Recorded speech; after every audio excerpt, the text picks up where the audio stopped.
Hello दोस्तों, तो हम लोग पढ़ रहे थे कॉन्ग्रेंस ऑफ ट्रायंगल।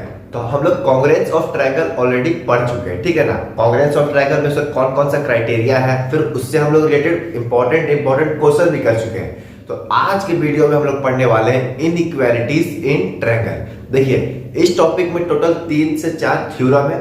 उस थ्योरम को आपको दिमाग में बैठा लेना है, बस काम हो गया आपका। वो थ्योरम के बेस्ड पे जितना क्वेश्चन पूछता है इस टॉपिक से, बस थ्योरम के बेस्ड पे ही पूछता है। एक दो थ्योरम आपको आना चाहिए, प्रूफ कैसे करते हैं सब थ्योरम को जरूरत नहीं है, कैसे प्रूफ करते हैं वो जानना। बस एक या दो थ्योरम ज्यादा आपको आना चाहिए कैसे प्रूफ हुआ है, फिर बाकी 4 थ्योरम है उसी के बेस्ड पे क्वेश्चन पूछता है एग्जाम में भी। और जो आप लोग देखिए बुक में जो क्वेश्चन दिया हुआ है सब इसी के थ्योरम पे बेस्ड रहता है। देखिए, ये हम लोग पढ़ रहे क्या है, ज्योमेट्री पढ़ रहे, ठीक है ना। तो ज्योमेट्री में सबसे इंपॉर्टेंट, अगर आपको ज्योमेट्री का एक्सपर्ट बनना है तो आपको थ्योरम को यहाँ नहीं यहाँ रखना है। यानी कि आपको थ्योरम को एकदम अच्छे से पकड़ के चलना है, तब आपका सारा क्वेश्चन अगर सॉल्व भी नहीं कर पाएगा तो कम से कम अटेम्प्ट जरूर कर लीजिएगा। इतना तो मैं हम गारंटी से कह सकते हैं। अगर आपको थ्योरम सब थ्योरम याद है तो आप लोग को ज्योमेट्री का हर एक क्वेश्चन में कम से कम अटेम्प्ट तो कर सकते हैं, ठीक है।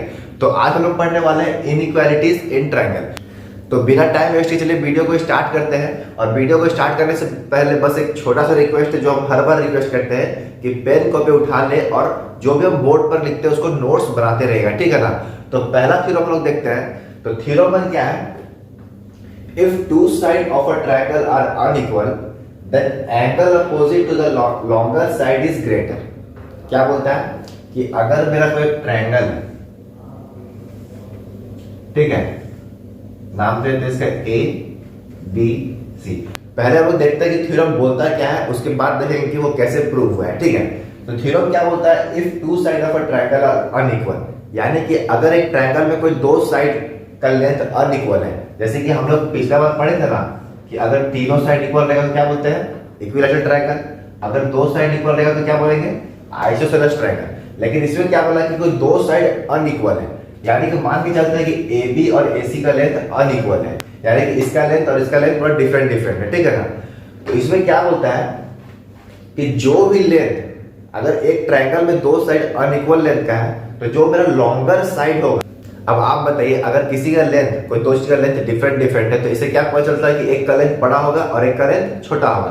तो मान के चलते हैं कि हम लोग ए सी का लेंथ बड़ा है और ए बी का लेंथ बड़ा है, तो आगे क्या बोलता है, then angle opposite to the longer side is greater।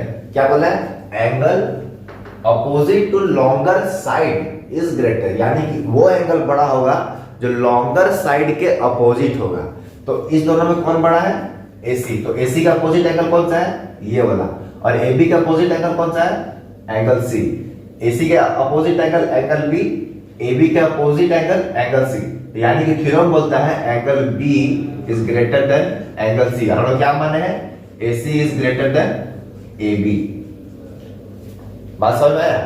जैसे एक और एग्जांपल देते हैं, इस बार क्या करते हैं हम लोग, A इसको देते हैं, B इसको C। इस बार क्या मानते हैं कि AB का लेंथ बड़ा है AC से, ठीक है, AB का लेंथ बड़ा है AC से। अब बताइए इसमें लॉन्गर साइड कौन सा होगा, ये वाला साइड लॉन्गर होगा कि ये वाला साइड। हम लोग इस एंगल का बात नहीं कर रहे हैं, इस एंगल का बात करेंगे, इसका मतलब इसके अपोजिट वाला भी कुछ आना चाहिए, यानी कि BC लेके चलते हैं, लेकिन हम लोग ये दोनों लेके चले, ठीक है ना। ध्यान दीजिएगा, अब क्या बोले इस बार AB का लेंथ बड़ा है AC से। अब बताइए कि इसमें लॉन्गर साइड कौन होगा, अकॉर्डिंग टू थ्योरम क्या होगा कि जो लॉन्गर साइड होगा उसके अपोजिट एंगल मेरा ग्रेटर एंगल होगा, यानी कि इसके अपोजिट कौन है, ये वाला एंगल C। और AC के अपोजिट कौन है, एंगल B। लेकिन ये मेरा लॉन्गर है, मान के चले हैं, तो क्या होगा, angle C is greater than angle B। अब बात समझ में आया, यही बोलता है थ्योरम 1। थ्योरम 1 बस इतना बोलता है, अगर एक ट्रायंगल में जो मेरा लॉन्गर साइड होगा उसके अपोजिट एंगल मेरा ग्रेटेस्ट एंगल होगा, ठीक है। चलिए अब इसको देखते हैं कि प्रूफ कैसे किया है, ठीक है ना। तो ध्यान से देखिएगा, पहले तो फिगर ड्रॉ कर लेते हैं। क्या बोलता है, अगर एक ट्रायंगल है, ठीक है, A B C, ठीक है, इन दोनों का लेंथ मेरा अलग अलग है, ठीक है ना। तो सॉल्यूशन देखिए, प्रूफ कैसे करेंगे ध्यान से सुनिएगा। हमको प्रूफ क्या करना है, to proof angle B is greater than angle C, क्योंकि हम मान के चले कि AC का लेंथ बड़ा है, ठीक है ना। आप लोग लिख लीजिएगा if AC is greater then AB, ठीक है। हम लोग मान के चले कि AC का लेंथ बड़ा है AB से, ठीक है। तो अब देखिए बस एक छोटा सा कंस्ट्रक्शन करना है आपको, ठीक है। इसको प्रूफ करने के छोटा सा कंस्ट्रक्शन करना है। कंस्ट्रक्शन क्या करना है, एक B से एक लाइन ड्रॉ करना है और एक ऐसा ड्रॉ करना है, सॉरी, एक B से एक लाइन ड्रॉ करना है और एक ऐसा लाइन ड्रॉ करना है कि AB का लेंथ और जिस पॉइंट टच हो उसका नाम देते हैं D, ठीक है। तो AB का लेंथ और AD का लेंथ इक्वल होना चाहिए, यानी ये क्या लिखेंगे, mark a point D on AC such that AD equal to AB, यानी कि AD इक्वल टू क्या है मेरा, AB है, ठीक है ना। ये दोनों का लेंथ मेरा इक्वल है। अब देखिए हम लोग शुरू करते हैं प्रूफ। अब देखिए कैसे प्रूफ होगा, हम लोग सब कुछ कर लिए हैं, फिर से बता दे रहे हैं। थ्योरम क्या बोलता है कि जो मेरा ग्रेटर साइड होगा उसके अपोजिट एंगल मेरा ग्रेटर एंगल होगा, ठीक है ना। हमें प्रूफ क्या करना है, angle B is greater than angle C। अब देखिए ट्रायंगल में बात करते हैं ABD का, किस ट्रायंगल का, ट्रायंगल ABD। अब बताइए AB इक्वल टू AD है, तो क्या ये मेरा ट्रायंगल आइसोसेलेस ट्रायंगल बन गया कि नहीं, दो साइड इक्वल यानी कि आइसोसेलेस ट्रायंगल। और आइसोसेलेस ट्रायंगल के क्या फीचर्स बताए थे, किसकी जो अपोजिट एंगल है वो भी मेरा इक्वल होता है, यानी कि इसके अपोजिट एंगल ये वाला और इसके अपोजिट एंगल ये वाला, यानी कि angle ABD equal to angle ADB लिख सकते हैं। ये तो आपको पता है, हम ट्रायंगल में भी बताए थे और कांग्रेस जब कर रहे थे उसमें भी बताए थे कि आइसोसेलेस ट्रायंगल में ये दोनों एंगल इक्वल होता है, ठीक है ना। इतना समझ गया कि ये दोनों एंगल मेरा क्या हो गया, इक्वल। यहां पे लिखिएगा in triangle ABD, triangle ABD is an isosceles triangle. Isosceles triangle बन गया, so angle ABD equal to angle ADB। यहां तक कोई दिक्कत। अब याद कीजिए ट्रायंगल में एक थ्योरम को पढ़ाए थे कि अगर एक ट्रायंगल का कोई भी साइड को लोग एक्सटेंड करते हैं तो क्या बनता है, एक एक्सटीरियर एंगल बनता है। इसका नाम देते हैं एंगल 1, इसका एंगल 2, इसका एंगल 3, और जो बाहर बना उसका एंगल 4, ठीक है। तो याद कीजिए अगर आप लोग ट्रायंगल पढ़े होंगे या फिर पढ़ के आए होंगे या फिर मेरा वीडियो देखे होंगे तो उसमें बहुत अच्छे से बताए थे कि जो एंगल 4 होगा, जो बाहर जो एंगल बनता है उसको क्या बोलते हैं, एक्सटीरियर एंगल। तो एंगल 4 किसके इक्वल होता है, इंटीरियर अपोजिट के सम के, यानी कि एंगल 1 प्लस एंगल 2, यानी कि जो बाहर एंगल बना है किसके इक्वल होगा, एंगल 1 प्लस एंगल 2। इतना पता चल गया। तो अब देखिए ट्रायंगल BDC में नीचे वाले ट्रायंगल में ध्यान दीजिए, इस ट्रायंगल में, अब इस ट्रायंगल में ध्यान दीजिए, CD को हमने क्या किया, एक्सटेंड कर दिया, ठीक है। मान के चलो CD को हम लोग A तक एक्सटेंड कर दिए, तो यहां जो एंगल बना है, ठीक है, तो इसको क्या बोलेंगे, एक्सटीरियर एंगल बोलेंगे ना, इसको एक्सटीरियर एंगल। तो अब बताइए एंगल ADB इक्वल टू क्या लिखेंगे, ये एंगल और ये एंगल का सम लिखेंगे, ठीक है ना, यानी कि angle DBC plus angle C, क्योंकि ये दोनों का सभी नंबर एक्सटीरियर एंगल होगा। क्या बोलते हैं, इसको ढक देने के लिए बाकी जो दो बचेगा तो सम करेंगे तो मेरा एक्सटीरियर एंगल इक्वल होता है, ठीक है। वही चीज यहाँ वही केस हो रहा है। पहले इसको नोट डाउन कर लीजिए, उसके बाद हम इसके आगे बढ़ते हैं। देखिए अभी तक हम लोग क्या देखे कि ये जो एंगल है ये दोनों के सम के इक्वल है, यानी कि angle ADB is angle ADB equal to angle DBC plus angle C, ठीक है। अब देखिए इससे क्या पता चलता है कि अगर हम लोग दो छोटा छोटा लकड़ी को ऐड करते हैं, ठीक है, ये मेरा लकड़ी है, इसमें ये भी छोटा लकड़ी है, तो दोनों मिलकर क्या बनता है, बड़ा लकड़ी बनता है। अभी जो बड़ा लकड़ी है इससे भी बड़ा होगा और ये बड़ा लकड़ी इससे भी बड़ा होगा, क्योंकि यही दोनों से तो मिलकर बना है। सेम तरह ये जो एंगल है ये दोनों का सम करके बना है, तो इसका मतलब क्या होगा कि ये जो मेरा एंगल है, यानी कि ये वाला एंगल इससे भी बड़ा होगा और ये वाला एंगल इससे भी बड़ा होगा। बात समझ में आया? यानी क्या पता चला आपको, angle ADB is greater than angle C। अभी तक समझ में आया क्या बोले, ये जो एंगल है ये दोनों मिलके बना है। अगर कोई दो चीज मिलकर एक बड़ा चीज बनता है तो वो पूरा जो बड़ा वाला चीज है फर्स्ट वाले से बड़ा होगा, सेकंड वाले से बड़ा होगा। जैसे एग्जांपल में क्या दिए, एक छोटा छोटा लकड़ी है, ठीक है ना, इसको मान के चलिए छोटा छोटा लकड़ी है, इसे क्या बन गया, बड़ा लकड़ी बन गया, ठीक है।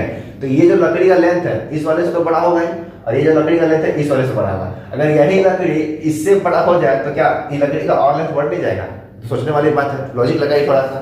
तो क्या होगा कि ये लेंथ इससे ही बड़ा होगा और ये लेंथ मेरा इससे ही बड़ा होगा। यही समझने वाला बात था। अगर आप समझ गए हैं यानी कि ये थ्योरम आपको अच्छे से समझ में आने वाला है। समझ में आया कि ये जो एंगल है इससे बड़ा क्यों, क्योंकि ये दोनों से मिल के ना बना है, ठीक है। तो angle ADB is greater than angle C हो गया। अब बताइए एंगल ADB इक्वल टू ये वाला एंगल इक्वल टू ये वाला एंगल हम लोग तभी देख चुके थे, क्योंकि ये मेरा आइसोसेलेस ट्रायंगल है। तो इसके जगह हम लोग ये वाला एंगल लिख सकते हैं कि नहीं, यानी कि angle ABD is greater than angle C, क्योंकि ये दोनों का लेंथ इक्वल है, ठीक है। समझ आए? अब देखिए इतना ही लेंथ तो मेरा इस एंगल से बड़ा हो गया, यानी कि बस ये पूरा लेंथ को नहीं लिया, पूरा एंगल भी नहीं लिया, बस एंगल ABD लिए, यानी कि एंगल ABD एंगल C से बड़ा हो गया। अगर हम लोग इस एंगल को ऐड कर दें तो और भी बड़ा हो जाएगा। तो ओवरऑल क्या मिला हमको, angle B is greater than angle C। यही तो हमको प्रूव करना था, प्रूव तो हो गया, यानी कि angle B greater than angle C prove हो गया। समझ में आया कैसे होता है? बस थ्योरम का इतना कहना है कि जो मेरा लॉन्गर साइड है उसके अपोजिट वाला जो एंगल है वो मेरा ग्रेटेस्ट एंगल होगा, ठीक है। समझ गए तो इसको नोट डाउन कर लीजिए। देखिए इसी पे थ्योरम के बेस पे एक नॉर्मल सा क्वेश्चन पूछते हैं जिससे आपको थ्योरम और अच्छे से क्लियर हो जाएगा। क्या है, मान के चलिए कि ये मेरा एक ट्रायंगल है, ये मेरा 8 सेंटीमीटर का है, ये 12 सेंटीमीटर का है, ये 60 सेंटीमीटर का है, ये A है, ये B है, ये C है। आपको बताना है कि ग्रेटेस्ट एंगल कौन सा होगा। अगर थ्योरम समझ गए तो ये आप लोग आसानी से बता सकते हैं कौन सा होगा ग्रेटेस्ट एंगल, ये वाला एंगल। क्यों होगा, क्योंकि मेरा लॉन्गर साइड है कौन सा, BC है, तो BC का अपोजिट वाला एंगल कौन सा है, एंगल A। तो angle A is greatest angle. बस यही बोलता है थ्योरम, ठीक है। समझ गए तो अच्छी बात है। अब आते हैं हम लोग थ्योरम 2। देखिए अब हम लोग पढ़ने वाले हैं थ्योरम 2। थ्योरम 2 प्रूफ करने की जरूरत नहीं है, जस्ट ये थ्योरम 1 का उल्टा है। हम लोग थ्योरम 1 में क्या पढ़े थे कि जो मेरा लॉन्गेस्ट साइड होगा उसके अपोजिट वाला एंगल मेरा क्या होता है, ग्रेटेस्ट एंगल होता है। यानी कि अगर लॉन्गेस्ट साइड ये है तो इसकी ये एंगल मेरा ग्रेटेस्ट एंगल होगा। तो थ्योरम 2 में क्या होता है कि जो मेरा ग्रेटेस्ट एंगल है, यानी कि जो मेरा ग्रेटर एंगल है उसके अपोजिट साइड मेरा लॉन्गेस्ट साइड होगा। तो जस्ट उसके उल्टा है। यानी कि मान के चलिए अगर ये मेरा एंगल सबसे बड़ा एंगल है as comparison to this and this, तो मेरा लॉन्गेस्ट साइड कौन सा होगा, ये होगा, ठीक है। बस यही बोलता है थ्योरम 2। तो पढ़ लेते हैं क्या है, in any triangle prove that the side opposite to the greater angle is longer, यानी कि साइड अपोजिट टू लॉन्गर। आप देखे होंगे, नोटिस किए होंगे, जहां यहाँ पे साइड लिखा होगा थ्योरम 1 वहां पे एंगल लिखा होगा, जहां पे ये एंगल लिखा होगा वहां पे साइड लिखा होगा, यानी कि दोनों थ्योरम एक दूसरे के जस्ट कन्वर्स है। तो प्रूफ करने का कोई जरूरत नहीं है, ठीक है ना। बस एक क्वेश्चन कराते हैं जिससे आपको दोनों थ्योरम और भी ज्यादा क्लियर हो जाएगा। तो दो केस लेते हैं, ठीक है, A B C D E F, ठीक है। दो ट्रायंगल है, ये मेरा है 6 सेंटीमीटर, ये है मेरा 14 सेंटीमीटर और ये है मेरा 10 सेंटीमीटर। ये है मेरा 60 सेंटीमीटर, ये है मेरा 80 सेंटीमीटर और ये है मेरा कितना 40 सेंटीमीटर, ठीक है।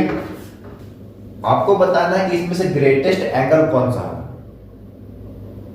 कौन सा होगा, एंगल B, क्योंकि याद है थ्योरम 1, ये इसमें क्या अप्लाई किया हम लोग, थ्योरम 1 क्या बोलता है, जो ग्रेट लॉन्गर साइड होगा उसके अपोजिट एंगल ग्रेटर एंगल होगा। तो लॉन्गर साइड कौन सा है, AC, यानी कि 14 सबसे बड़ा है, इसके अपोजिट एंगल मेरा ग्रेटर एंगल होगा। अब इसमें बताइए कि लॉन्गेस्ट साइड कौन सा होगा, कौन सा होगा, ये 60 है, ये 80 है, 40, कौन सा होगा, DF। यानी कि इसमें क्या लगाया हम लोग, थ्योरम 2। तो हो गया। थ्योरम में क्या बोलता है, जो लॉन्गेस्ट साइड उसके अपोजिट वाला ग्रेटर एंगल। थ्योरम में क्या बोलता है, जो ग्रेटर एंगल उसके अपोजिट वाला लॉन्गेस्ट साइड। तो यही था थ्योरम 1 और थ्योरम 2। आई होप आप लोग समझ गए होंगे। अब आप लोग इसको नोट डाउन कर सकते हैं।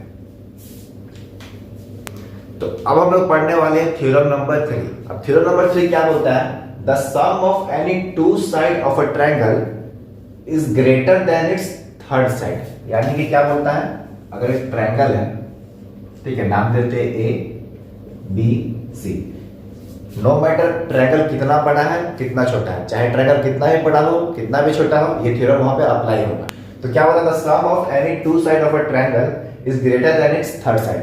यानी कि अगर एक ट्रायंगल का कोई दो साइड को सम करते हैं, यानी कोई दो साइड को लोग ऐड करते हैं, तो वो तीसरा साइड से बड़ा ही होगा, चाहे वो ट्रायंगल कितना भी बड़ा हो, चाहे वो ट्रायंगल कितना भी छोटा हो, चाहे थर्ड साइड मेरा कितना भी बड़ा हो, चाहे कितना भी छोटा हो, अगर कोई भी दो साइड को, चाहे इसको ऐड करे, इसको ऐड करे, वो मेरा थर्ड साइड से हमेशा बड़ा होगा। तो क्या बोलता है, सपोज करते हैं हम लोग ए बी प्लस ए सी, तो किससे बड़ा होगा, बी सी से, क्योंकि ए बी प्लस ए सी किससे बड़ा होगा, बी सी से। अगर हम लोग ए बी प्लस बीसी करेंगे तो किससे बड़ा होगा, A B plus B C के लिए किससे बड़ा होगा, ए सी से। अब थर्ड केस क्या बन सकता है, ए सी प्लस बी सी करेंगे तो किससे बड़ा होगा, ए बी से। समझ में आएगा, यानी कोई भी दो साइड को ऐड कीजिए तो ऑटोमेटिकली मेरा थर्ड साइड से बड़ा होगा। देखिए इसको प्रूफ करने की जरूरत नहीं है, एग्जाम में नहीं पूछता है कैसे प्रूफ किया जाता है, बस आपको नॉलेज के लिए याद रखना है कि हाँ अगर कोई दो साइड को ऐड करता है तो मेरा तीसरा साइड से बड़ा होता है। ठीक है, इसलिए ज्यादा इसमें कुछ बात नहीं करने वाले हैं, बस इसी को आपको याद रखना है, ठीक है ना। तो इसको आप नोट डाउन कर सकते हैं। तो हम लोग इनइक्वालिटी ट्रायंगल का ये लास्ट थ्योरम है जो कि बहुत इंपॉर्टेंट थ्योरम है। देखिए जो फर्स्ट थ्योरम बताए थे और अभी जो लास्ट थ्योरम बताने वाले हैं, ये बहुत इंपॉर्टेंट थ्योरम है as comparison to third and second. ठीक है, तो ये थ्योरम को आपको ये ध्यान से लेना है, इसका हम लोग प्रूव भी करने वाले हैं। ठीक है ना, बहुत इंपॉर्टेंट थ्योरम है। ठीक है, तो देखते हैं ये थ्योरम क्या बोलता है। क्या बोला है, prove that the sum of any two side of a triangle is greater than twice the median drawn to the third side। यानी कि देखिए हम लोग पिछला थ्योरम में क्या पढ़े थे कि अगर कोई ट्रायंगल है, ठीक है, ए बी सी, अगर हम लोग कोई दो साइड को ऐड करते हैं, कोई दो साइड को ऐड करेंगे तो वो मेरा तीसरा साइड से बड़ा होता है। ये क्या बोला था, थ्योरम 3 बोला था। लेकिन इस थ्योरम में क्या बोलता है कि अगर हम लोग कोई दो साइड को ऐड करते हैं, जैसे कि ए बी और ए सी को ऐड किए, ठीक है, तो किससे बड़ा होगा, जो थर्ड साइड हम लोग मीडियन ड्रॉ करेंगे। तो मीडियन हम लोग कैसे ड्रॉ करेंगे, यहां से मीडियन ड्रॉ करेंगे, और मीडियन क्या होता है, जो दोनों साइड को इक्वली डिवाइड करता है। यानी कि इसका नाम लेते हैं पॉइंट डी, तो बी डी इक्वल टू क्या हो जाएगा, डी सी। तो क्या बोला है, the sum of any two side of a triangle, the sum of any two side of a triangle is greater than twice the median drawn to the third side. हम लोग कौन सा median draw किए हैं, AD, किसमें, third side में। इसको तो ऐड नहीं किया, बन गया थर्ड साइड, तो क्या लिखेंगे, 2 टाइम्स ऑफ एडी, यानी कि सॉरी एडी होगा 2 टाइम्स ऑफ एडी, यही ना बोला, ट्वाइस द मीडियन, यानी कि ट्वाइस द मीडियन। यही बोलता है थ्योरम नंबर 4। बात समझ में आया, यानी कि कोई दो साइड को ऐड करेंगे तो वो थर्ड साइड में जो मीडियन ड्रॉ करेंगे उसका ट्वाइस होगा, यानी कि उसका दुगुना होगा। हम लोग थ्योरम थर्ड में क्या पढ़ा था कि दो साइड को ऐड करेंगे तो तीसरा साइड से बड़ा तो होगा ही, लेकिन इस थ्योरम में ये भी पढ़ना है कि जो उसका मीडियन होगा उसका डबल से भी ज्यादा होगा। तो इसको आप नोट डाउन करना है तो कर लीजिए, क्योंकि हम लोग अब देखने वाले प्रूफ, इसका प्रूफ ये कैसे प्रूफ हुआ है। ठीक है, तो इसको नोट डाउन करना है तो नोट डाउन कर सकते हैं। तो पहले हम लोग एक फिगर बना लेते हैं, ठीक है, नाम देते हैं ए बी सी। हमको प्रूफ क्या करना है,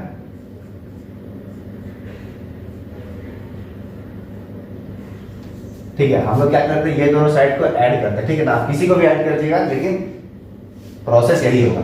अब इसको इसको ऐड कीजिए, चाहे इसको इसको ऐड कीजिए या फिर इसको इसको ऐड कीजिए, जिसको भी ऐड कीजिएगा उसके थर्ड साइड एक मीडियन ड्रॉ कर लीजिए। ठीक है ना, तो हम लोग क्या करते हैं, ए बी प्लस ए सी करते हैं। ठीक है, ये आसान भी रहेगा, ए बी प्लस ए सी समझाने में आसान रहेगा। तो हम लोग ये दोनों साइड को ऐड किए हैं, तो बताइए यहाँ से हमें मीडियन ड्रॉ करना पड़ेगा हम लोग को। ठीक है, मीडियन ड्रॉ किया, नाम लेते हैं इसका डी, यानी कि हम लोग प्रूफ क्या करना है, A B plus A C is greater than twice of A D. Produce A D to E such that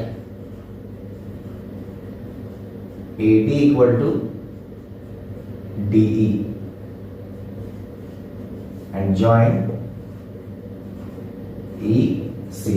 अब ये कंस्ट्रक्शन क्या करना है ध्यान समझिए, क्या बोला है, प्रोड्यूस एडी टू ई, यानी कि एडी को हमको थोड़ा सा प्रोड्यूस करना है कहां तक, एक पॉइंट ए तक, लेकिन ऐसा होना चाहिए कि एडी का लेंथ यानी कि इसका लेंथ और इसका लेंथ थोड़ा इक्वल होना चाहिए, यानी कि जितना इसको ड्रॉ किया उतना ही हमको इसको भी ड्रॉ करना होगा, ठीक है। और फिर क्या बोला है, जॉइन EC, इसको पॉइंट नाम क्या दिया E, क्योंकि हमको E तक का ड्रॉ करना है, इसको दे दिया पॉइंट, और हमको इस दोनों को ज्वाइन कर देना है, ठीक है। तो अभी तक हमने क्या देखे हैं कि AD इक्वल टू क्या है मेरा, DE है, ठीक है। ये दोनों का लेंथ इक्वल है, कंस्ट्रक्शन हो गया। अब हम लोग करते हैं इसको प्रूफ, ठीक, कैसे प्रूफ होगा। देखिए सबसे पहले इन ट्रायंगल ABD एंड ट्रायंगल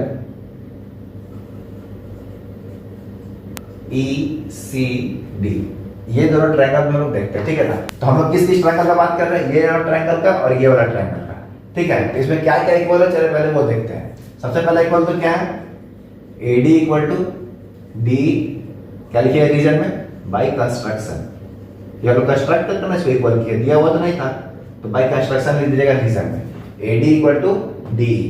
अब देखिए ये दोनों मेरा वर्टिकली अपोजिट एंगल है, ये क्या है, ये दोनों मेरा अपोजिट वर्टिकली अपोजिट एंगल है, और वर्टिकली अपोजिट एंगल हमेशा इक्वल होता है, यानी कि angle ADB equal to angle EDC लिख सकते हैं, ठीक है। रिजल्ट में क्या लिखेगा, वर्टिकली अपोजिट एंगल, ठीक है। दो चीज तक इक्वल मिल गया। अब एक चीज और क्या इक्वल है, आप लोग खुद से बताइए, आप लोग क्वेश्चन ध्यान से पढ़े होंगे। तो AD का हमने क्या किया, मीडियन ड्रॉ किया, और मीडियन का काम क्या होता है, साइड को इक्वली डिवाइड कर देना, यानी कि BD का लेंथ और DC का लेंथ इक्वल है। हमने यहाँ पे क्या लिखेंगे, BD इक्वल टू DC। अब देखिए side angle side, side angle side, कौन सा क्राइटेरिया से कॉन्ग्रुएंस होगा, साइड एंगल साइड। तो लिखिएगा hence triangle ABD congruence to triangle ECD। यहां तक समझ में आया, ठीक है। यहां तक समझ में आ गया तो बहुत अच्छी बात है। पहले इतना इसको नोट डाउन कर लीजिए, इसके बाद हम लोग आगे बढ़ते हैं। तो अभी तक हम लोग क्या देखे हैं, triangle ABD congruence to triangle ECD, ये दोनों मेरा क्या है, कॉन्ग्रुएंस है। अब बताइए इस दोनों जब कॉन्ग्रुएंस है, दोनों कौन कौन सा और साइड को इक्वल दिखा सकते हैं। यहां से देखिए AB और यहां से देखिए EC आपस में इक्वल होगा, यानी कि AB कौन सा हो गया, ये वाला लेंथ, और यहां पर E था ना EC, यानी कि क्या लिखेंगे, AB इक्वल टू EC, कैसे, बाई CP/CT। यहाँ का देखिए फर्स्ट दो और यहाँ का फर्स्ट दो, यानी कि अगर फर्स्ट दो जो लिखा वो दोनों हमेशा इक्वल होता है, ठीक है ना। इसको बोलते हैं कॉरस्पॉन्डिंग इक्वल, क्या है, AB इक्वल टू EC। अब देखिए ध्यान दीजिएगा आप लोग, AB इक्वल टू EC हो गया, और पिछला थ्योरम में क्या पढ़े थे कि कोई भी दो साइड का लेंथ तीसरा साइड से बड़ा होता है। तो यानी कि अगर हम लोग बात करें इन ट्रायंगल AEC, ये बड़ा वाला ट्रायंगल का बात कर रहे हैं, यानी कि AEC इस ट्रायंगल का बात कर रहे हैं। तो क्या पढ़े थे थ्योरम थर्ड में कि कोई दो साइड का लेंथ को ऐड करेंगे तो तीसरा साइड से बड़ा होगा। हम ये लिख सकते हैं EC plus AC is greater then AE, ठीक है। EC plus AC is greater then AE। अब बताइए हम लोगों ने क्या प्रूफ किया है, EC किसके इक्वल है, AB के। तो EC की जगह हम लोग AB लिख सकते हैं, तो AB plus AC is greater then AE। अब आप लोग ध्यान दिए होंगे कि हम लोग जो DE का लेंथ खींचे हैं ये AD के इक्वल है, यानी कि AD का लेंथ किसके इक्वल है, DE के, ठीक है। ये दोनों का लेंथ इक्वल है। तो अब बताइए AE हम लोग AE इक्वल टू क्या लिख सकते हैं, AD प्लस DE। अब बताइए AE इक्वल टू क्या होगा, AD और DE का लेंथ तो इक्वल है, यानी कि AD प्लस AD लिख सकते हैं, इसमें कोई दिक्कत। तो AE का लेंथ कितना आ गया, 2 टाइम्स ऑफ AD, यानी कि AE इक्वल टू क्या हो गया, 2AD। तो एक जगह पे ये लिख सकते हैं। तो अगला स्टेप में क्या लिखेंगे, AB plus AC is greater then 2 times of AD। यही तो हमको प्रूफ करना था। तो हो गया मेरा प्रूफ। समझ में आया कितना सिंपल था। बस थोड़ा सा लेंथी था ये थ्योरम, लेकिन बहुत इजी था। ओवरऑल फिर से बता देते हैं क्या किए। सबसे पहले एक ट्रायंगल दिया हुआ था, ट्रायंगल में बोला क्या था कि कोई भी दो साइड को ऐड करेंगे तो वो जो थर्ड साइड में मीडियन ड्रॉ करेंगे उसके दुगना से भी बड़ा होगा, ठीक है। तो प्रूफ कैसे किए, हम लोग पहले कंस्ट्रक्शन के डी जिसका लेंथ एडी के इक्वल था, फिर हम लोग इस दोनों को ज्वाइन कर दिए, ठीक है। फिर उसके बाद क्या किए, ये दोनों ट्रायंगल को कॉन्ग्रुएंस प्रूफ किए बाय एस से एस, ये साइड इक्वल टू ये साइड, ये एंगल इक्वल टू ये एंगल और B D equal to D C, proof हो गया कॉन्ग्रुएंस। तो बाय सिंपलिसिटी क्या हुआ, ये साइड इक्वल टू ये साइड, ठीक है। अब ये साइड इक्वल हो गया, तो फिर उसके बाद क्या किया, हम थ्योरम थर्ड लगाया। कांग्रेस करने के बाद क्या किया, थ्योरम थर्ड अप्लाई किया। थ्योरम थर्ड क्या बोला था कि कोई भी दो साइड को ऐड करेंगे तो तीसरा साइड से हमेशा बड़ा होता है, वही लिखे थे EC plus AC is greater then AE। अब EC इसके इक्वल है तो EC की जगह हम लोग AB लिख दिए, तो AB plus AC is greater then AE। अब AE की जगह क्या लिखेंगे 2AD, क्योंकि ये दोनों का लेंथ इक्वल है, तो AE की जगह क्या लिख दिए 2AD। हो गया मेरा प्रूफ, इतना सिंपल था, ठीक है। तो चलिए, तो आज का वीडियो में बस इतना ही। ये सब थ्योरम आपको दिमाग में रखना है और नेक्स्ट वीडियो हम लोग क्वेश्चन लेकर आएंगे, ठीक है ना। तो वो वीडियो को जरूर देखिएगा, क्योंकि अगर वो वीडियो नहीं देखते तो थ्योरम जो पढ़े सब भूल जाएगा, क्योंकि जब तक क्वेश्चन नहीं कीजिएगा क्लैरिटी नहीं आता है माइंड में। कितनों पढ़ लीजिए थ्योरी, कितनों पढ़ लीजिए थ्योरम, लेकिन हाँ थ्योरम अगर समझ में आ गया तो क्वेश्चन बनाने में बहुत मजा आएगा, कॉन्फिडेंस के साथ आप लोग क्वेश्चन बनाएगा। क्योंकि ज्योमेट्री का जितना भी क्वेश्चन है थ्योरम बेस्ड होता है, थ्योरम अगर समझ में आ गया है फिर ज्योमेट्री आपके लिए कुछ भी नहीं है, ठीक है ना। तो आई होप आपको आज जो कुछ भी पढ़ाया होगा अच्छे से समझ में आ गया होगा। तो मिलते हैं अगले वीडियो में जिसमें हम क्वेश्चन लेकर आएंगे, उसको जरूर देखिएगा, ठीक है ना, और क्वेश्चन को सॉल्व कीजिएगा। तो आज का वीडियो में बस इतना ही, मिलते हैं अगले वीडियो में। तो पढ़ाई करते रहे, बेस्ट ऑफ लक।